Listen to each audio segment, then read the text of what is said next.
2장입니다. 누가복음 2장 11절에서 14절입니다.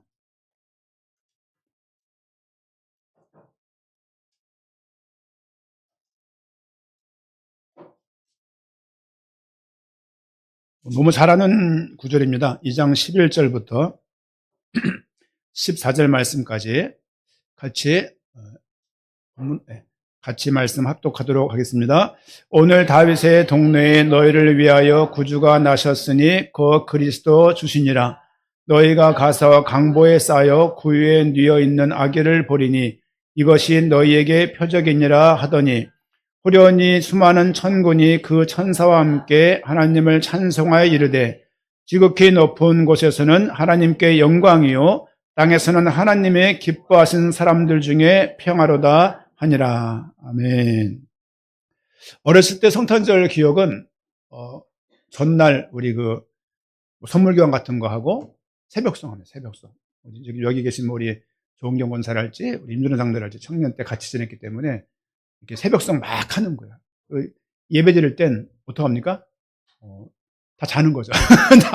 너무 졸려가지고. 근데 지금은 시대가 바뀌어서 가능한 한 가족끼리 함께하는 그런 성탄절이 있어서 저도 어저께 우리 하필이면 예수님이 태어나기 전날 대현이가 태어났어요. 그래서 이제 잠깐 학교에 모여서 케이크 한 명이 먹으면 다 먹을 법한 작은 케이크 갖다 놓고 6명에서 경쟁하면서 이렇게 또 이렇게 군가처럼 생일 축하합니다. 우리 집안 부르는 풍이 있거든요. 막 이렇게 부르면서 또 먹고 서로 더 각자 또 이제 딴짓하고 이렇게 이제 그러면 그런 생각 드는 거죠. 이렇게 이게 가족끼리 성탄절날 뭐 특별히 뭐가 없다 하더라도 이렇게 모이는 것 자체가 복이다 생각이 많이 들고 예전과 다르게 아빠들이 가정을 잘 지키려고 애를 쓰잖아요. 그렇지 않나요? 그렇죠? 보통은 이제 보통 아빠들이 바쁘잖아요. 보통 바쁜데 이제 이럴 때 엄마 아빠 같이 해서 좀 이렇게 케이크를 잠깐 하나씩 잘라 먹고 이렇게 저렇게 대화하면은 그게 작은 것 같지만 나중에 이게 크게 남아요. 아이들에게 정서적으로도 많이 남고 성탄절 그러면 뭐 대부분 그냥 산타클로스 이렇게 빨간색 이렇게 하지만 사실은 산타클로스랑 관계가 없습니다. 관계가 없고 사실은 예수님께서 태어나신 날이에요. 그렇죠? 우리 신앙생활의 모든 근간이 예수 그리스도로부터 시작되잖아요. 그럼 이 날이 얼마나 기쁜 날이겠습니까? 물론 12월 20일 나셨냐? 그건 아닌 것 같아요. 아닌 것 같은데 어떤 날을 기념해야 될 거 아니에요. 그렇죠? 1월 8일이면 어때요? 8월 15일이면 어때요? 우리 12월 25일로 정해놓고 이렇게 좋은 전통이니까 그렇게 인도받고 있는 것입니다. 오늘 말씀 보니까 오늘 다윗의 동네에 너희를 위하여 구주가 나셨으니 곧 그리스도 주시니라. 지금 누가는 누구를 기록하고 있냐면 예수님에 대해서 대어별로 각하에게 편지를 쓰고 있는 거예요. 쓰는 사람이 누가고 받는 사람이 대어별로 총독 각하예요. 이 사람에게 뭘 쓰냐면 예수가 누군지를 전달하고 있는 글이 누가복음입니다. 그 중에 2장 내용이에요. 뭘 말하냐면 다윗의 동네. 다윗의 동네가 어디입니까? 베들레헴이에요. 다윗의 고향은 어디입니까? 영등포가 아니에요. 베들레헴이에요. 베들레헴. 여러분, 전 세계에서 한국에서 내가 그리스도라고 재림주라고 말하는 사람이 얼마나 될까요? 통계를 찾아봤어요. 그걸. 2013년 보도에 따르면 하나님이라고 주장하는 사람이 한국에 20명, 재림주라고 말하는 사람이 50명이래요. 고향이 막 충주, 나주, 여수 막 그런 거죠, 이제. 보은. 여러분, 예수님의 고향은 그리스도는 베들레헴이어야 되는 거예요. 그 자체부터 아닌 거예요. 이해 가시죠? 그리고 이스라엘 사람이기 때문에 김씨, 박씨가 될 수 없어요. 재림주인데 막 김철복, 예를 들면. 그렇죠? 재림주인데 오순실이래. 오영식 이렇게 나올 수 없는 거예요. 그런데 거기에 수많은 사람들이 믿음을 드리고 있다는 게 놀라운 일이에요. 전 세계에서 독일에서 이디아라는 잡지에서 통계를 한번 뽑았습니다. 세계적으로 메시아라고 주장하는 사람이 몇 명 되냐? 독일의 이디아 잡지 이야기예요. 1500명 된대요. 1500명이 전 세계에서 메시아라고 말하고 있는 거예요. 우리가 메시아가 누군지 예수가 누군지를 아는 것은 너무 중요한 이야기입니다. 우리는 삼신할머니 믿는 게 아니에요. 직장 다닐 때 같이 계셨던 과장님이 싱글이신데 늘 연초만 되면은 얼마 안 남았죠. 연초만 되면 태백산, 소백산을 올라요. 그리고 동서남북으로 빈대요. 누구에게? 삼신할머니에게. 누군가의 삼신할머니가 뭔가 점지해주고 그냥 어떤 할머니가 계신데 그 할머니한테 복을 빈다는 거예요. 이렇게. 참 우습지 않습니까? 우리나라 어느 기업을 욕해서가 아니라 뭐 별 세계인 회사랄지 회사 이름이 대부분 다 천신숭배와 관련된 거예요. 용 2마리, 별 7개, 큰 우주. 한국에 있는 굴지의 기업들이 다 그런 식의 이름을 가지고 있습니다. 그렇죠? 아니 뭐 회사 이름이 라이온, 사자, 뭐 타이거 이럴 수 있잖아요. 그런데 뭐 우리가 핸드폰 다 거기 거 아닙니까? 별 3개 이런 식으로 따지고 보게 되면 그 출발이 굉장히 무속적인 영향이 한국에 참 많습니다. 어렸을 때 지금은 안 그렇지만 어릴 때 색동저고리 입잖아요. 이거 무당옷이에요. 따져보면 이제 그런 문화랄지 음식부터 시작해서 대한민국에 가지고 있는 많은 문화가 얼마나 무속적인지 모릅니다. 지금도 많은 무속 때문에 문제가 되고 있지 않습니까? 그렇죠? 우리가 오늘 제목은 하늘에는 영광, 사람들 중에 평화로다라는 제목 가지고 말씀을 좀 보고 싶습니다. 해외 나가면 제가 몇 개 안 되는 단어로 영어를 할 때가 있어요. God bless you. 아니면 glory to God 이렇게 말할 때가 있어요.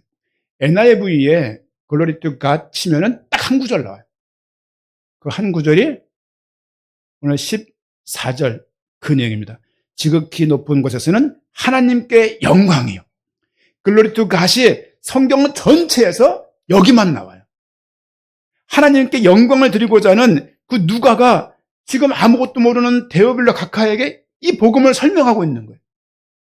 설명의 골자는 뭐냐면 지극히 높은 곳에서는 하나님께 영광이 된다. 뭐가? 그리스도 오신 것이. 왜냐하면 하나님이 이 땅에 보내신 그 의도, 이 땅에 와서 이루고자 하시는 그 바가 있어요. 예수 그리스도는 이 땅에 오셔서 그 일을 이루시려고 이 땅에 오신 거예요. 그래서 다 이뤘다는 말이 성립이 되는 거예요. 다 이뤘다는 얘기는 생활 전반에 돈 몇만 원 문제, 인간관계 문제 그런 거 해결하려고 다 이뤘다 말씀하신 것이 아니고 성부, 성자, 성령 하나님께서 계획했던 그 구원의 계획을 예수님이 땅에 오심으로 다 이루신 거예요. 그 날의 시작이 성탄절입니다. 너무 감사한 얘기죠. 13절 말씀에 보니까 호련히 수많은 천군이 그 천사들과 함께 수많은 천사들이 하나님을 찬송하면서 말하는 거예요. 이게 어떤 솔로가 아니라 천군 천사가 가득히 모여가지고 찬양하는 그 내용이 14절입니다. 같이 한번 읽어볼게요. 우리 한번 천사가 된 것처럼 이 구절을 함께 자기 목소리를 가지고 같이 한번 읽겠습니다. 시작. 지극히 높은 곳에서는 하나님께 영광이요 땅에서는 하나님이 기뻐하시는 사람들 중에 평화로다 하니라. 그 했던 것을 누군가 듣고 내용을 적은 것입니다. 예수님의 탄생은 하나님께 영광이 되는 것이고 우리에게는 평화가 되는 것이에요. 평화를 좋아하십니까? 어릴 때부터 자꾸 싸우고자 하는 애들이 있어요. 자꾸 싸움박질. 잘 보게 되면 어렸을 때 어떤 내상을 입은 경험이 있는 거죠. 아버지 엄마의 불화랄지, 지속적인 불화랄지, 지속적인 아버지의 탈선이랄지, 지속적인 어머니의 뭐 탈선이랄지 이런 등등으로 가족이 전쟁터처럼 살아오는 가정이 있을 수 있습니다. 하나님의 계획이 있겠죠. 그것이 그런 상태에 살면 마음에 평화가 없어요. 평화가 불안한 거야. 왜? 오랫동안 가난과 오랫동안 고통이 전쟁이 반복되다 보니까 지금도 그런 상황에 대해 편안한 거예요. 저는 가끔 가다가 매운 고추를 드시는 분을 많이 봐요. 이거 안 맵다고 먹으면서 탁 먹는데 땀 하나 안 나는 분들이 있더라고 보니까. 저 괜찮을까? 저도 도전해봅니다만은 저도 먹고 나면 뭐 가르마가 바뀔 정도니까 땀 많이 나가지고. 근데 근데 괜찮을까 싶은 거죠. 그런 것처럼 어려서 매운 거가 입에 맞고 항상 그거를 접하다 보니까 지금도 매운 것을 먹는 것처럼 어려서 불안과 공포와 여러 가지 평화롭지 않음과 그런 자기 자학과 자아 존중감이 낮음과 자기 비하 열등 가운데 노출되다 보니까 지금도 성인이 됐음에도 불구하고 그걸 끌어안고 있는 사람들이 많습니다. 대부분 다 그렇습니다. 이것을 너 때문이라고 말하는 게 이제 엄마 아빠가 대상이 되는 거예요. 말은 그냥 뭐 이렇게 저렇게 말을 하지만 잘 뜯어보면은 너 때문이야. 그 얘기 사실은요. 엄마 아빠가 알았습니까? 그거를. 너는 또 얼마나 잘할 거라고 사실은. 여러분, 우리에게 주님께서 오신 그 자체가 큰 평화가 되십니다. 그렇죠? 여러분, 생각을 해보는 거예요.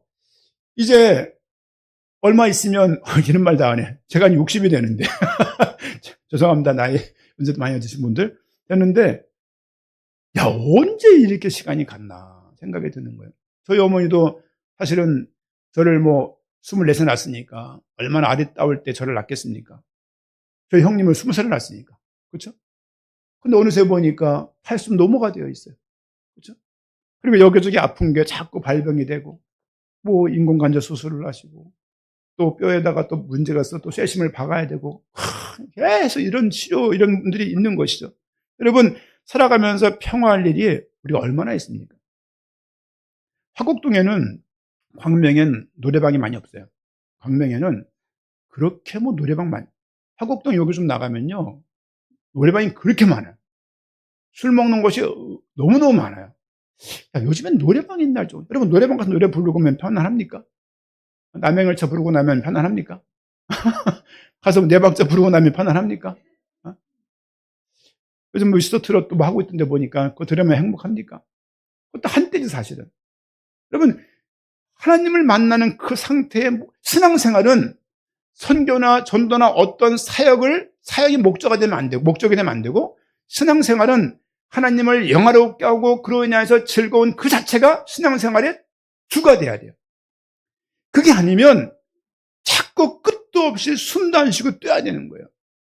그렇게 뛰어봤던 장본인으로 이건 신앙생활을 대체할 수 없다는 생각들을 하게 되는 거예요. 저도 목적지향적인 사람이고 굉장히 계획적인 사람이고 타이트한 거 좋아하고 근데 언젠가부터 싫은 거예요.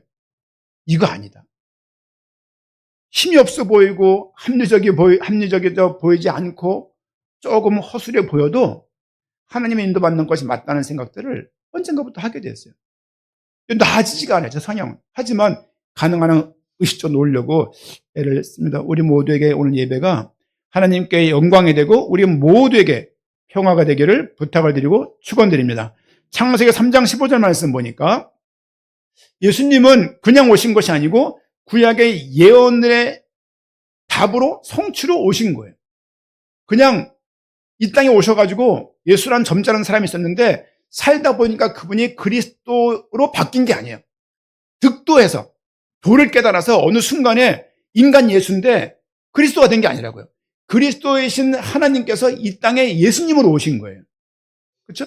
3장 15절 같이 읽습니다. 내가 너와 여자 사이에 내 후손과 여자의 후손 사이에 원수를 두리니 여자의 후손은 내 머리를 상하게 할 것이요 너는 그의 발꿈치를 상하게 할 것이니라. 아멘. 메시아 오심을 제일 먼저 예표했던 구절이 이 구절입니다. 성경은 어떤 면에서 이 구절을 응하게 하려고 이 구절에 답을 쓰려고 다 기록된지도 몰라요. 그렇죠? 여자의 후손이 올 것이다. 신명기 18장 15절 말씀 보니까 신명기 18장 15절 내 하나님 여호와께서 너의 가운데 곧 내 형제들 중에서 나와 같은 한 선지자를 너를 위하여 세우시리니 너희는 그의 말을 들을지니라. 한 선지자. 모세가 하는 말이야. 나 같은 선지자가 모세는 스스로가 선지자인 것을 알고 있는 거예요. 자, 여러분 목사가 자기가 목사인 걸 모르고 목사 역할을 하면 어떡합니까? 한 가수가 노래를 부르는데 무슨 노래인지도 모르고 불러. 우리가 알잖아요. 예를 들면 한 가수가 노래를 불러도 그 진정성이 마음에 탁 닿으면 눈물이 쭉 나는 거 아닙니까? 예전에 그 임땡웅 아시죠? 이렇게 예전에 바램인가 뭔가 부르는 걸 들은 적이 있어요. 이렇게 그렇죠? 내 손엔 뭐 가진 것이 없어도 좀 부른. 그걸 들으는데 가슴이 참 이렇게 와닿는 거예요, 이렇게. 그렇지. 그럼 만약에 예를 들면 가진 것이 너무 많은 사람들이 노래 공감도 못하는 사람이 그냥 실력의 테크닉으로 그 노래 부르면 감동이 되겠습니까? 우리 인생 가운데 복음을 전하는 것도 마찬가지입니다. 복음을 전하는 것은 기능이 아니에요, 기능. 그렇죠? 훈련이 아니에요. 이 말하면 저 말하고 저 말하면 요 말 해가지고 사람을 설득해가지고 보험을 들듯이 교회 데리는 건 전도가 아닙니다. 그렇게 할 수 있어요. 그렇게 막 하면 교회가 순간적으로 수백 명을 못 모겠습니까? 못 모으더라고요. 근데 이제 못 모겠습니까? 자신이 있어요. 그런데 그게 교회인가 싶은 거죠, 이제. 다해서 가까이 있잖아요. 한 명 데려오면 다해서 사가지고 주고 이렇게 홈마트에서 배추 한 달씩 주고 이렇게 무슨 그럼 전도 안 하겠습니까? 근데 그렇게 해서 무슨 유익이 있냐는 말이죠. 나 같은 선지자를 지금 성경에서 계속 뭘 말하고 있냐면 메시아가 오실 것이다. 여자의 후손으로 올 것이고 한 선지자로 오실 것이며 미가서 5장 2절 말씀 보니까 베들레헴 에브라다야 내가 유다 족속 중에 작을지라도 이스라엘을 다스릴 자가 내게서 내게로 나올 것이라 그의 근본은 상고에 있으며 영혼에 있느니라. 베들레헴 에브라다야. 메시아는 어디로 오냐? 베들레헴으로 와야 되는 거예요. 고향이 그리스도는 예언이 베들레헴에 온다고 말을 했기 때문에 왜 베들레헴에 와야 되냐? 다윗의 후손으로 와야 되는 거예요. 다윗의 고향이 베들레헴이에요. 그래서 그곳에 와야 되는 거예요. 예수님이 그곳에 왔습니다. 영등포 아니에요. 화곡동 아니고 파리 아닙니다. 도쿄 아니에요. 러시아 아니고요. 워싱턴 아니에요. 버지니 아닙니다. 그곳에 오시는 사람들은 그냥 믿음 있는 사람이지 자기가 메시아라고 주장하는 자체가 이단인 거예요. 여러분 꼭 기억하세요. 아무리 능력이 있고 내 병을 낫겠다 하더라도 메시아라고 주장한다. 이단입니다. 이단이에요. 그리고 메시아 있는 위치에 자꾸 서려고 애를 쓴다. 이단입니다. 말이 다 맞아도 그 자체가 문제 있는 거예요. 그리고 주님이 종말이 언제다. 시한부 종말론 몇 년, 몇 월, 며칠 30년이 남았다는 동 10년 남았다는 동 말하면 이단입니다. 성경에 그걸 말하고 있지 않아요. 그렇죠? 이사야서 7장 14절 말씀 보니까 그러므로 주께서 친히 징조를 너희에게 주실 것이라. 보라 처녀가 잉태의 아들을 낳을 것이요 그의 이름을 임마누엘이라 하리라. 이사야서 뭐라고 말하고 있냐면 그가 여자의 후손으로 올 것이다. 왜 여자의 후손입니까? 남편 없이 아이를 낳은 거예요. 아니 한 가정에서 날 거라고 말하는데 왜 여자의 후손이라고 굳이 말을 하냔 말이죠. 이 부분과 창세기 3장 15절과 처녀라는 그 말과 여자의 후손이라는 그 말 자체가 뭔가 복선이 흐르고 있는 느낌. 그리고 마태복음 1장 23절에서 그 말씀을 다시 또 인용하고 있습니다. 이사야서 9장 6절 7절 말씀 보니까 같이 한번 이 부분 같이 읽어보겠습니다. 이는 한 아기가 우리에게 낳고 한 아들을 우리에게 주신 바 되었는데 그의 어깨에는 정사를 메었고 그의 이름은 기묘자라 모사라 전능하신 하나님이라 영존하신 아버지라 평강의 왕이라 할 것임이라. 그의 정사와 평강의 도함이 무궁하며 다윗의 보좌와 그의 나라에 군림하여 그 나라를 굳게 세우고 지금 이후로 영원히 정의와 공의로 그것을 보존하실 것이라. 만군의 여호와의 열심히 이를 이루시리라. 아멘. 한 아기가 우리에게 낫다라고 말씀을 하고 있습니다. 전부 다 계속 누군가가 어떤 아이가 어떤 분이 태어날 것이라고 예언했던 그 모든 예언들이 오실 메시아를 예표한 이야기예요. 우리가 믿는 예수님은 그래서 오신 분이에요. 그렇죠? 그냥 무엇인가 신비롭고 무엇인가 영험하고 무엇인가 영적이고 무엇인가 계속 나에게 이롭게 하고 저 사람을 때리면 따라다니면 내 인생에 큰 도움이 되고 그분이 메시아가 아니라 구약의 예언에 의해서 오신 분이어야 되는 거예요. 그 오신 분이 신약에서 이 예수님이 그분이라고 신약에서 그 내용들을 성취된 내용들을 다시 기록하고 있는 것이 신약 내용입니다. 오늘 기록한 본문 말씀도 그의 일부입니다. 오늘 다윗의 동네에 너희를 위하여 구주가 나셨으니 곧 그리스도 주시니라. 예수님이 그리스도 역할을 하신 거예요. 그리스도의 의미는 기름 부음을 받은 자예요. 예전에 제가 지난교회 난로에다가 기름을 붓고 있는데 누가 지나가면서 기름을 부으시네요. 기름 부음 받은 자야? 이렇게 그 말했는데 그런 기름이 아니고 머리에 임명할 때 선지자 제사장 왕은 이렇게 임명장 준 게 아니라 그 당시엔 기름을 부었어요. 기름을 붓거나 묻히거나 뿌리거나 바르거나 같은 의미입니다. 그러니까 메시아라는 의미는 기름 부음을 받았다는 의미예요. 이 말을 왜 하냐면 구약에 여러분 모세오경에서 누가 주로 보이나요? 선지자 제사장 왕. 모세오경에서. 구약 성경의 앞대가리예요. 앞대가리에 선지자 제사장 왕 중에 어떤 게 제일 많이 보이나요? 제사장이죠. 왜? 제사법을 세운 게 레위기고 출애굽 가정이고 다 제사에 대한 내용이 되게 뚜렷하게 나와 있죠. 그러면 모세오경 다음에 성경 구분이 뭔가요? 구약에서 모세오경, 그 다음에 역사서예요. 역사서. 역사서는 여호수아부터 이사야까지인가요? 이렇게 말을 해요. 에스더까지인가요? 12권, 모세오경 5권, 역사서가 12권이에요. 역사서에서 선지자 제사장 왕 중에 누가 제일 뚜렷하게 나왔을까요? 역사서.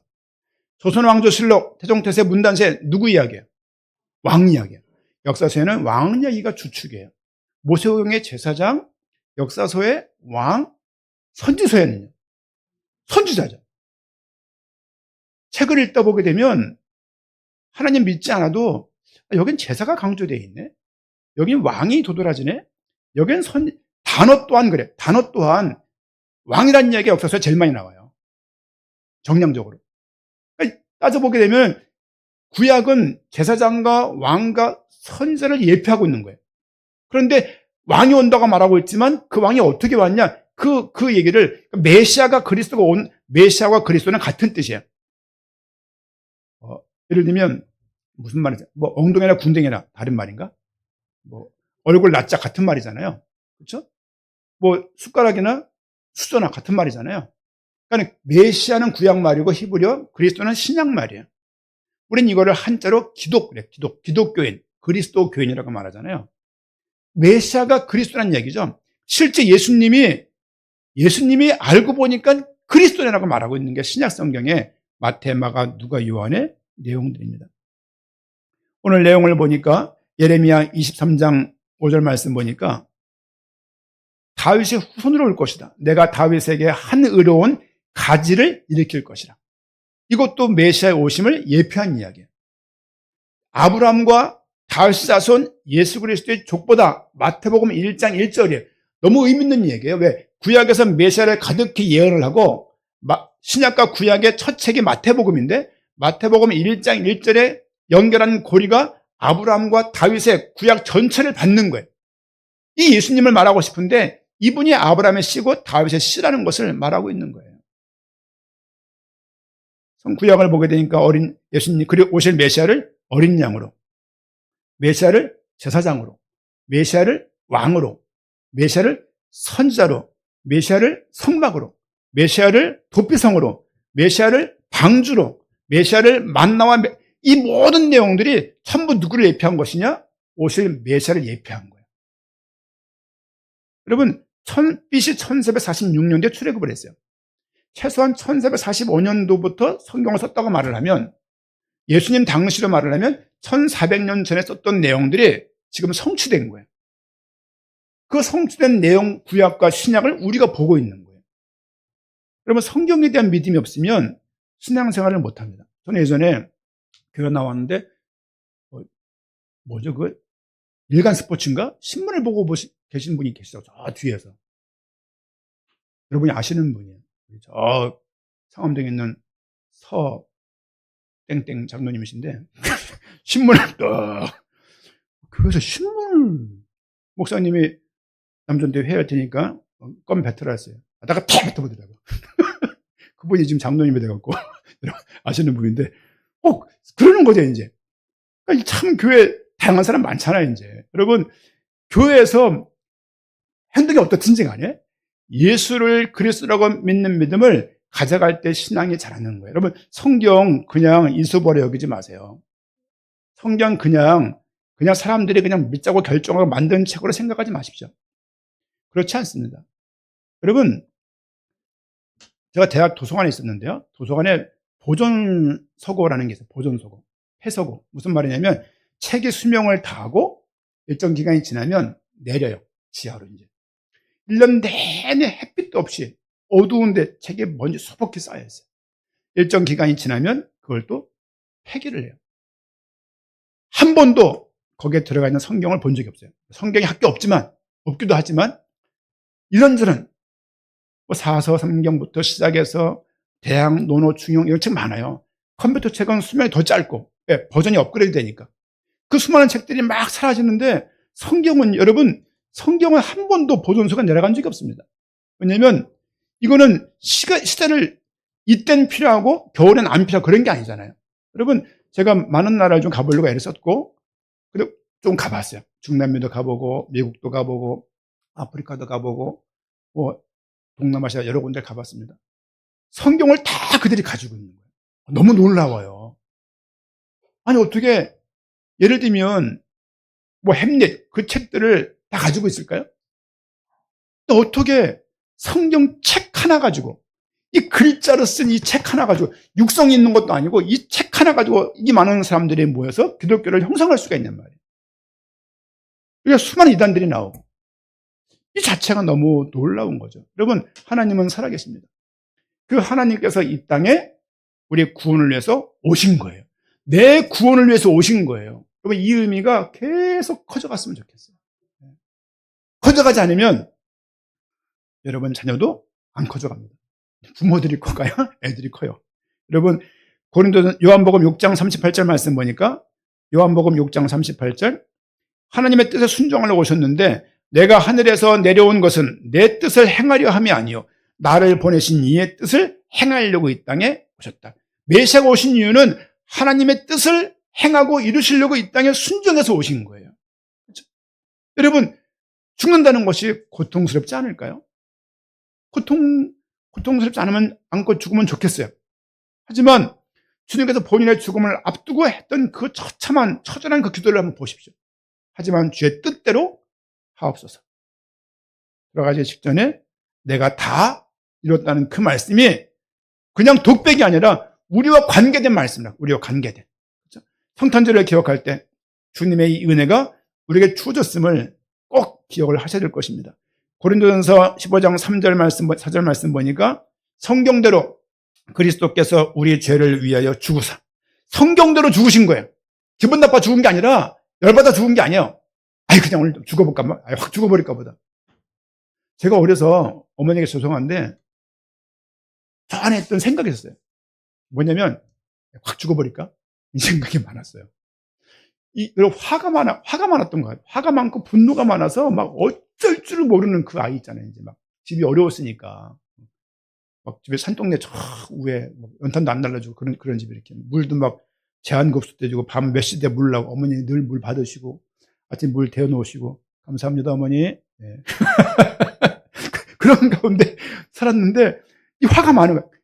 여건이 안 되니까 막 뭘 책을 사볼 수가 없는 거예요.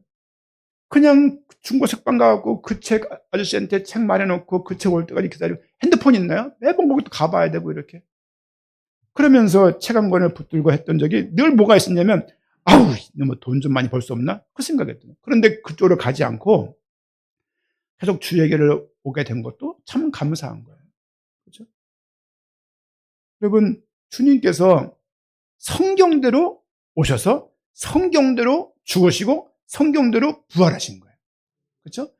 단독적으로 행한 것이 아니고 구약에서 성부 하나님의 주권 가운데 주도했던 그 계획이 다 선포되시고 사건과 이야기와 인물들 통해서 예표하시고 이 내용들을 예수 그리스도의 인생을 통해서 다 성취하시고 이루신 거예요.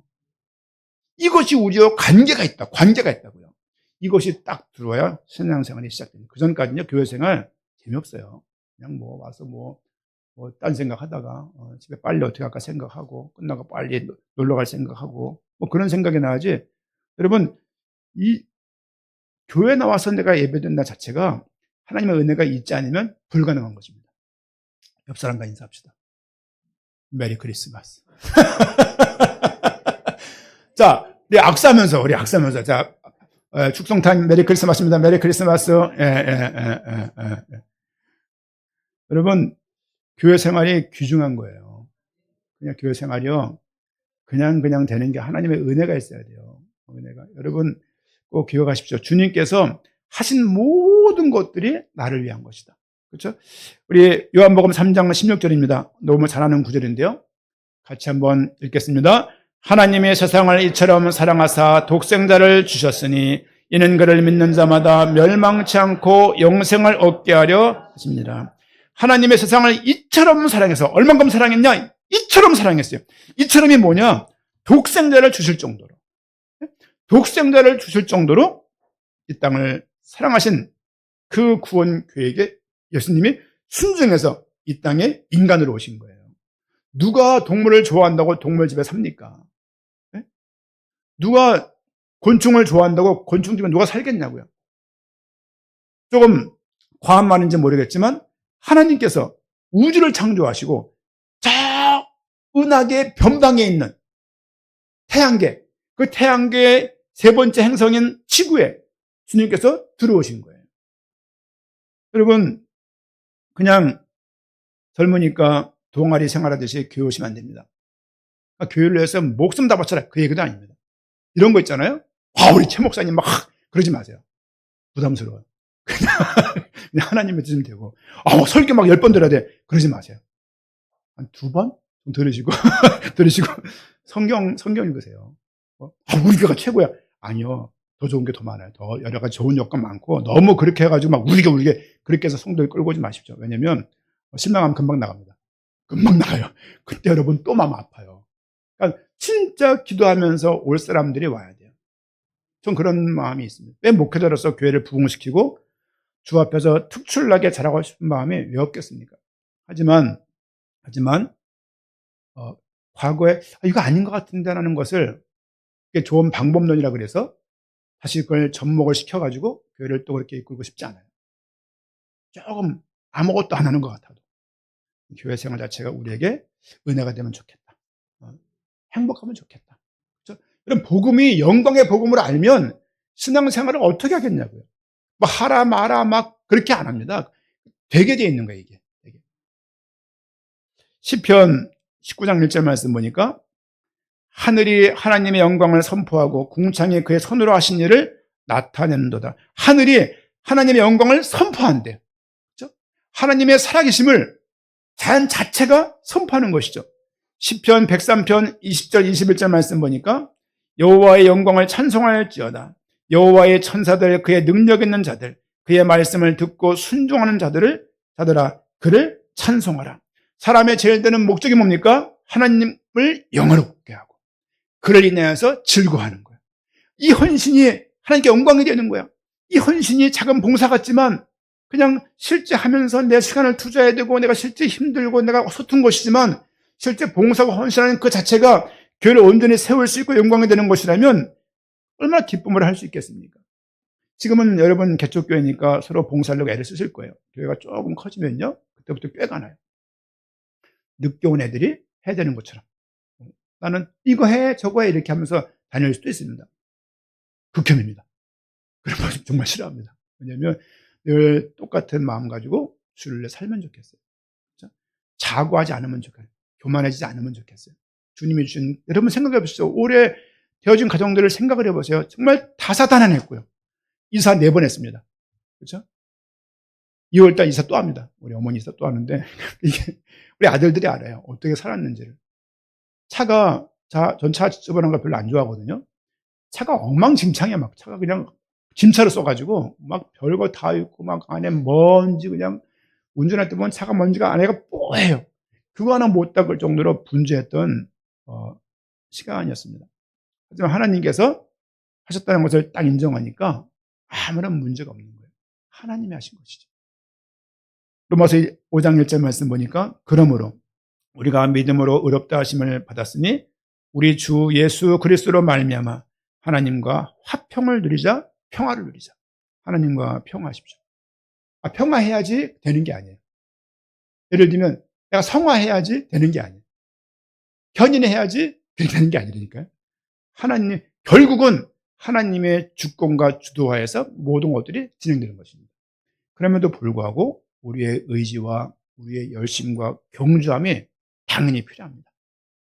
요한복음 14장 27절입니다. 같이 한번 이 구절 읽고 말씀을 정리할까 합니다. 같이 읽습니다. 평안을 너에게 끼치노니 곧 나의 평안을 너에게 주노라. 내가 너에게 주는 것은 세상에 주는 것과 같지 아니하니라. 너희는 마음에 근심하지도 말고 두려워하지도 말라. 평안을 내가 너에게 끼친다는 거예요. 주님이 주신 그 평안을 너희에게 우리에게 준다는 거예요. 내가 평안치 않을까? 하나님을 의지하십시오. 자식들 쳐다보면은 계속 마음이 불안하잖아요. 애들은 커가고 있고, 내가 품기엔 점점 커지고 있고, 애들이. 생각도 커지고, 요구도 커지고, 범위도 커지고, 어떻게 감당할지 못할 때가 한두 번이 아니잖아요. 그 가운데 주님께 물으며, 주 앞에 맡기며 나가는 모습들이 부모들에게 필요하고, 자식들은, 그렇죠? 안 살아봤잖아요. 부모들만큼 안 살아봤잖아요. 하는 말들을 정말 교훈 삼고, 여러분, 가장 가까이에서 아무런 사심 없이 부모 입장에서 권하는 거잖아요. 그렇죠? 여러분, 좋은 거 있으면 아빠들 물어봅시다. 가서 좋은 거 먹었어요. 부인 데리고 가고 싶어요? 안 데려가고 싶어요? 안 데려가고 싶으세요? 좋은 카페 가봤어. 아내가. 남편 같이 가고 싶어, 안 가고 싶어요? 극혐이에요? 보통은 데리고 가고 싶어요. 그렇지 않나요? 물론 데려갔는데 별로네 그러면 또 이제 맘 상처를 입지만 그래도 결국 누굴 데려가요? 애들을 데려가잖아요. 부모들 마음에 다 똑같아요. 나이 드시나 적으나 이게. 자녀들도 부모들 향해서 그래줬으면 좋겠어요. 아, 좋은데 엄마 아빠 갈래요?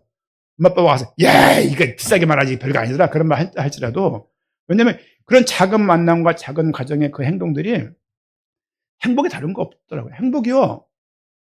어디 도달하면 행복이 있습니까? 그렇지 않아요.